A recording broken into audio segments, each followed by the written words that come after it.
দেখেই খেতে মন চাচ্ছে, তাই না? তো আর চলুন শুরু করা যাক আজকের ভিডিও। আপনাদের সাথে আজকে এই ফিশ ফ্রাই রেসিপিটাই শেয়ার করব ঘরোয়া কিছু সহজ উপাদান দিয়ে।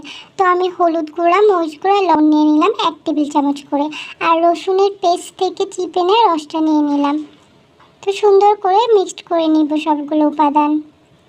এরপরে আমি মাছ নিয়ে নিব, এটা হচ্ছে তেলাপিয়া মাছ। এটা সুন্দরভাবে আমি মাঝখান থেকে কেটে কেটে নিয়েছি যাতে মশলাগুলো ভিতরে সুন্দরভাবে ঢুকে।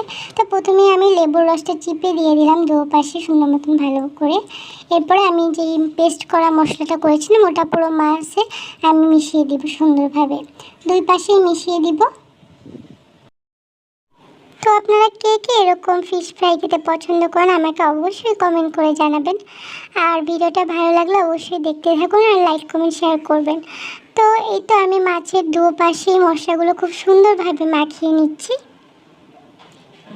খুব সুন্দরভাবে আমি পুরোটা মাছের মধ্যে মশলাগুলো মাখিয়ে নিচ্ছি।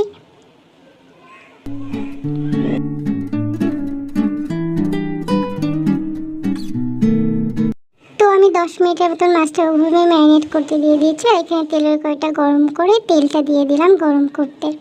এরপর তেলটা সুন্দর মতন গরম হয়ে গেলে আমি মাছগুলো দিয়ে দিব।